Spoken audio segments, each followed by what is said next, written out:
안녕하세요. 고등학교 담당을 하고 있는 박수정 선생님입니다. 찬양단에서 음향 엔지니어, 메인 신디, 세컨 신디를 다 같이 겸사겸사 맡고 있는 박수정 선생님입니다. 고3 수험생 오현우입니다. 온라인 예배는 주일 아침 10시입니다. 9시 50분까지 깨끗이 씻고 단정한 옷을 입고 앞에 성경책을 놓고 기도로 예배를 준비해주세요. 잘해주세요. 잘해주셔야 돼요. 잘해달라고요. 잘 안 하시면 큰일 나요. 두 번째 광고로 온라인 예배 출석 체크할 때 링크로 돌아온 후에 좋아요, 싫어 옆에 실시간 채팅창을 한번 터치해서 댓글창이 뜨면 안녕하세요 오현우입니다 라고 자기 이름을 써주시면 될 것 같습니다. 건영아 알겠니? 그거 꼭 눌러라. 세 번째 광고입니다. 온라인 예배 헌금 계좌를 소개하겠습니다. 전도사님이 보여주신 계좌로 자기의 이름과 그리고 헌금의 목적을 써서 보내주시면 되겠습니다. 네 번째 광고는 큐티를 잘해주세요. 매일 아침 전도사님이 큐티 본문을 올리면 아멘으로 대대쯤 네라고 남겨주세요. 저도 오늘부터 하도록 하겠습니다. 거짓말 아니지? 아니죠. 다섯 번째 광고입니다. 셀 모임 방법을 변경합니다. 줌으로 변경하겠습니다. 전도사님이나 담당 선생님이 링크를 보내주면 줌 알죠? 여러분들 거기로 들어오셔서 오랜만에 얼굴 좀 봅시다. 꼭 들어오면 돼요. 앞으로 광고를 쌤 한 명과 쌤 한 명이 돌아가면서 찍는다고 하는데 방역 수칙을 잘 준수해서 찍으니까 전도사님이 연락하면 겁먹지 마시고 받아주십시오. 광고 어렵지 않아요. 일곱 번째 광고입니다. 이번에 이제 찬양 녹화도 항상 저랑 은정쌤이랑 둘이서 했었는데 다음 주부터는 찬양팀도 같이 하려고 합니다. 그래서 선생님이 연락하면 어려워하지 말고 나오세요. 선생님이 이쁘게 찍어줄게요. 도와주세요. 네, 마지막으로 이제 수능이 81일밖에 안 남았어요. 고3 수험생이 수능 보는 게 굉장히 긴장될 수도 있는데 부덤덤하게 지나가는 게 옳다고 보고 자기 자신을 믿는 게 가장 중요하다고 생각을 합니다. 갑자기 진지. 오늘의 광고는 여기까지입니다. 모두들 예배 잘 보세요. 예배 잘 드리세요.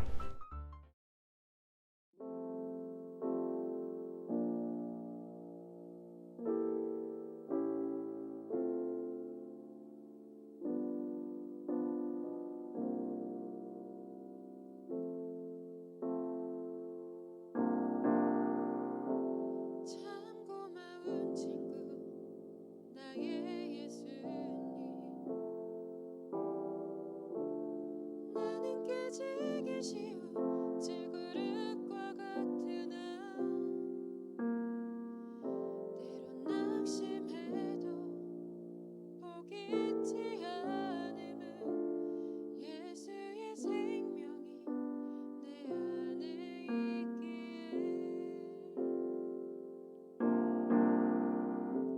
내 삶의 동행자 나의 예수님 나는 기대가 없는 어린 나귀 같으나 늘 쓰러지고 다시 일어남이 예수의 생명이 내 안에 있기에 나의 약함은 나의 자랑이요 나의 실패는 나의 간증이요 나의 아픔은 나의 영광이니 예쁘심 따라 내가 걸어갑니다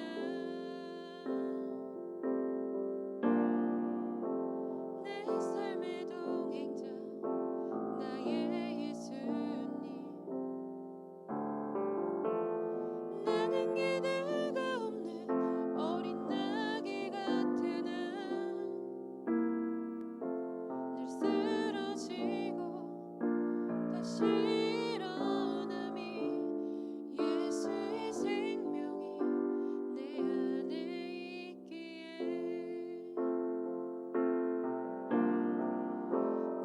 나의 약함은 나의 자랑이요 나의 실패는 나의 간증이요 나의 아픔은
이 시간 기도하실 때 주님, 우리의 약함으로, 나의 실패로, 나의 아픔으로 주님과 동행하여 주시옵소서.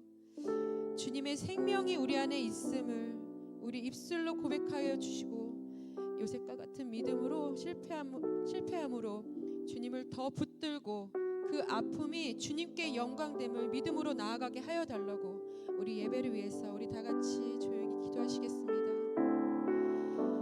사랑해 주님 아버지, 감사합니다. 하나님께서는 저에게 약함을 주셨고 나에게 실패를 주셨고 저에게 간증을 주셨습니다. 하나님, 나의 입술로 주님을 고백하게 하여 주시고 아버지, 주님을 더욱더 붙들며 나아갈 수 있는 우리의 삶이 될 수 있도록 주님 우리를 붙들어 주시옵소서. 주님, 우리는 너무나 연약한 인간들입니다. 그 연약한 인간들의 모습 속에서 우리가 정말 잊고 살아가는 것이 주님의 사랑입니다. 주님의 사랑을 잊지 않게 해주시고 주님의 그 십자가에 붙드심을 우리가 잊지 않고 살아갈 수 있는 우리 삶이 될 수 있도록 주님 붙들어 주시옵소서. 하나님, 오로지 주님을 위해 사는 삶이 될 수 있도록 우리 예배 가운데 주님 함께하여 주시고 예배가 온전히 정말 주님을 향하여 드려지는 우리 마음이 열릴 수 있도록 아버지 주여 붙들어 주시고 이끌어 주시옵소서. 언제나 주님을 사랑하는 우리의 고백이 나아갈 수 있도록 우리의 삶을 붙들어 주시길 주를 소망합니다.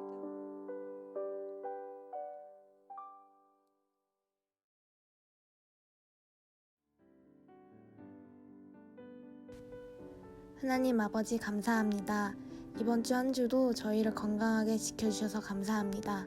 비록 코로나 때문에 저희가 한자리에 모이지는 못하지만 이 시간에 하나님을 만날 수 있는 시간이 되게 해주세요. 예수님의 이름으로 기도드립니다. 아멘.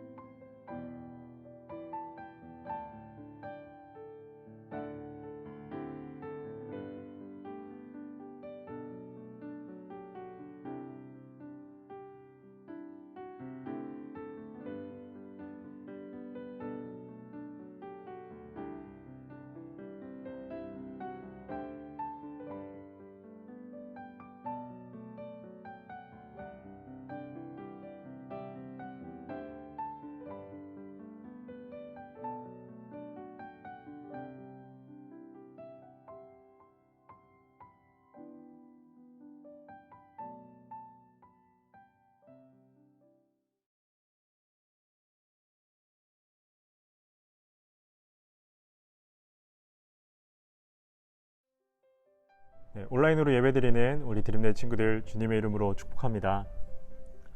오늘은 겸손한 사람이라는 제목으로 여러분들과 말씀을 나누고자 합니다. 지난주에는 창세기 37장에 등장하는 요셉의 이야기를 통해서 요셉의 모습을 살펴봤는데, 그때 요셉의 모습을 봤을 때 여러분들은 겸손하다고 생각했습니까? 아니면 교만하다고 생각했습니까? 아마 그 누가 보았더라도 17세 소년의 요셉의 그 모습은 교만하거나 미성숙하게 느껴졌을 겁니다. 그런데 오늘 창세기 45장에 등장하는 이 요셉은 17세의 소년 요셉과는 확연히 다른 모습으로 나타납니다. 과연 요셉에게 어떠한 일들이 있었을까요? 지난주 본문과 오늘 본문 사이의 이야기를 잠깐 해야 이해가 갈 것 같아요. 지난주의 이야기에 이어서 이야기를 계속하자면, 요셉의 형들은 요셉을 미디안 상인에게 팔아버립니다.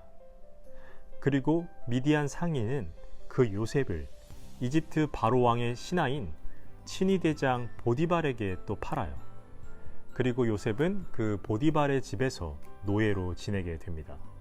그런데 하나님의 은혜로 요셉은 보디발의 눈에 들고 노예들 중에서 장 역할을 하면서 보디발의 살림을 책임지는 역할을 감당하죠. 그러던 얼마 후에 요셉은 또 억울한 누명을 쓰고 감옥에 들어가게 됩니다. 그리고 그 감옥에서는 또 다른 인연을 만나게 되는데, 바로 왕의 신하였던 술 맡은 관원장과 떡 맡은 관원장을 만나게 돼요. 그중 이 술 맡은 관원장과 인연이 깊어집니다. 그 두 사람이 감옥에서 꿈을 꾸는데 도무지 자신의 꿈이 뭔지 모르겠는 거예요. 요셉은 그들의 꿈을 풀이를 해주는데, 술 맡은 관원장의 꿈은 다시 복직을 할 것이라는 해석이었어요. 요셉은 술 맡은 관원장이 다시 복직할 것이라는 것을 알고 술 맡은 관원장에게 부탁을 합니다. 당신이 복직을 하게 되면 바로 왕에게 나의 이 억울함을 좀 이야기를 해주십시오 라고 하죠. 그리고 술 맡은 관원장은 그 대답에 당연히 오케이를 합니다. 그러나 술 맡은 관원장이 복직이 되자마자 요셉의 이야기를 잊어버려요. 그리고 2년이 흐릅니다. 2년이 흐르고 나서 바로 왕은 꿈을 하나 꾸는데 그 꿈이 도무지 뭔지 모르겠는 거예요. 이집트 지혜자들 모두에게 물어봐도 그 꿈을 해석할 수 없게 되자 바로 왕은 답답해하고만 있습니다. 그러던 그때 이 술 맡은 관원장에게 한 사람이 떠오릅니다. 그게 바로 요셉이었죠. 술 맡은 관원장은 바로 왕에게 자신이 감옥에서 있었던 일을 이야기를 해주며 요셉의 일들을 다 이야기를 해줍니다. 그러자 이 바로 왕은 요셉을 당장 부르라고 지시를 하고 요셉은 바로 왕 앞에서 그 꿈을 해석을 해줍니다. 꿈 해석은 간단했어요. 7년 동안 풍년이 오고 이어서 또 7년 동안 흉년이 올 것이라는 이야기였죠. 그런데 이 요셉은 꿈만 풀이를 해주는 게 아니라 어떻게 대처해야 될지까지 다 이야기를 해줍니다. 그때 바로왕을 포함해 모든 신하들은 요셉의 비범함을 알아차렸고 바로왕은 그 자리에서 요셉을 총리의 자리에 앉히죠. 그렇게 30살 나이에 요셉은 총리의 자리에 앉게 됩니다. 그리고 요셉의 말대로 이집트는 7년 동안 풍년이 왔고 또 뒤이어 나머지 7년 동안은 흉년을 맞이하게 되었어요. 하지만 다행히도 요셉이 잘 통치를 했기 때문에 이집트는 흉년을 대비할 수가 있었어요. 그러나 주변 국가들은 그렇게 대비를 하지 못했기 때문에 이집트를 찾아와 곡식을 꾸었고 요셉의 형들 또한 이집트를 찾아와 곡식을 꾸게 되었습니다. 바로 그때 요셉은 형들을 다시 만나게 되는데 과연 어떻게 행동을 했을까요? 이야기가 길지만 결론만 말씀을 드리자면 요셉은 나중에 자신을 알아보지 못하는 형들에게 자신의 정체를 밝혀요. 형들이 얼마나 놀랐을까요? 요셉을 만나자 반가워서 놀란 게 아니라 자기가 팔아버린 동생 그 요셉이 이집트의 총리가 되어 있는 것을 보고 어쩌면 난 이제 죽었구나 라고 생각을 했을 거예요. 그런데 그 요셉은 형들의 예상과는 다르게 전혀 다른 대답을 합니다.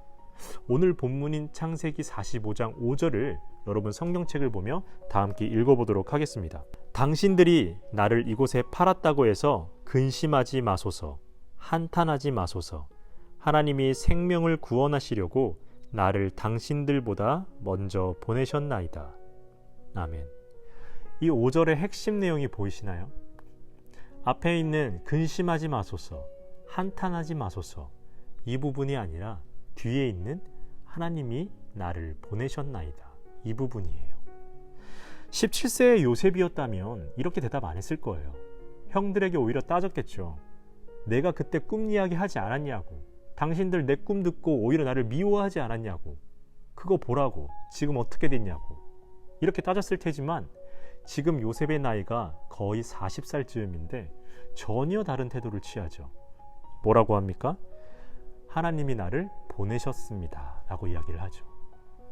여러분, 이것이 겸손함입니다. 누군가 나를 칭찬했을 때 전 아직 부족합니다, 저는 잘 못합니다 라고 겸손함을 나타내기도 하지만 겸손함의 근본은 나를 부인하고 하나님을 인정하는 데서 비롯된다는 것을 우리가 알아야 합니다. 신앙의 출발은 자기를 부인하는 데서 시작이 됩니다. 다른 종교들도 신앙이 있습니다. 그러나 기독교에서 말하는, 성경에서 말하는 신앙은 자기를 부인하고 하나님을 인정하는 것을 말합니다. 하나님을 인정하는 것이 무엇인지 잘 모르겠다면 이 본문에 등장하는 요셉을 잘 보시면 됩니다. 요셉의 마음에 아직도 형들을 향한 원한이 있었다면 요셉이 어떻게 행동했을까요? 45장 5절에서처럼은 행동 안 했을 겁니다. 그런데 요셉은 여러 세월을 거치면서 자기를 부인했고, 그러자 자신의 감정을 추스를 수가 있었고, 하나님이 나를 보내셨다는 바로 하나님을 인정할 수 있었던 겁니다. 17세의 요셉과는 전혀 다른 모습이죠. 17세까지 요셉은 아버지 이스라엘의 사랑을 듬뿍 받았고 정말 귀하게 자랐습니다. 형들이 양을 칠 때 요셉은 채색 옷을 입고 있었고 집에서 왕자 대접을 받았죠. 그러나 형들 손에 미디안 상인에게 넘어가게 되고, 그리고 보디발 집에, 감옥에 이렇게 지내면서 노예 생활, 죄수 생활을 하며 완전한 고생길을 걷게 되었죠. 그때 요셉은 무슨 생각을 했을까요? 요셉은 정말 아버지가 보고 싶었을 거예요. 가족들이 그리웠을 거고. 그런데 집을 나오니까 자신을 위해 변호해 줄 사람 한 사람이 없는 거예요. 요셉은 생각했을 거예요. 정말 의지할 것이라곤 하나님밖에 없구나. 내가 오늘 하루를 살아가는 거, 내 앞에 놓여 있는 모든 것들이 그냥 하나님의 은혜구나. 내가 노력해서 얻은 게 아니라는 것, 내가 잘나서 하나님이 주신 게 아니라는 것, 그냥 하나님이 나를 사랑해서 주신 것들 뿐이라는 것, 이것을 요셉은 깨달았던 거죠. 그리고 30살 나이에 총리에 오르고 성실하게 총리직을 수행하면서 40살쯤에 형들을 만난 거예요. 요셉은 더 이상 17세의 철부지 소년이 아니었어요. 모진 세월을 통해 겸손한 모습으로 변화되었죠. 그렇기 때문에 오늘 본문처럼 고백할 수 있었던 겁니다. 다시 한번 오늘 본문 45장 5절을 읽어보도록 하겠습니다. 당신들이 나를 이곳에 팔았다고 해서 근심하지 마소서, 한탄하지 마소서. 하나님이 생명을 구원하시려고 나를 당신들보다 먼저 보내셨나이다. 아멘. 그러나 여러분들이 이 말을 오해해서는 안 됩니다. 마치 하나님은 형들의 손을 통해 요셉을 겸손하게 하려고 미디안 상인에게 팔아버렸다. 그것이 아니라 형들은 시기와 질투에 눈이 멀어서 요셉을 팔았죠. 이것은 부인할 수 없는 사실이죠. 그리고 악을 행한 겁니다. 하나님은 그 악을 통해서 선으로 바꾸셨고, 그 바꾸는 과정 속에서 요셉이라는 사람을 겸손하게 만들어 주셨어요. 그리고 그 요셉 한 사람을 통해서 요셉과 그의 가족들을 구원하셨던 것입니다. 우리 드림레드 청소년들, 겸손한 사람이 되시길 축복합니다. 우리가 겸손한 사람이라는 것은 우리 삶에서 하나님을 인정하는 것을 이야기합니다. 우리 삶에서 하나님을 인정한다는 것은 내가 어떤 상황 속에 있더라도 하나님의 인도하심이 있다라는 것을 끝까지 믿고 걸어가는 겁니다. 그러므로 10대 시절을 보내고 있는 우리 드림레드 청소년 여러분, 여러분이 어떠한 삶에 있든지 하나님의 뜻을 발견하며 그 하나님과 함께 동행하는 하나님의 사람들이 되시길 주님의 이름으로 축복합니다.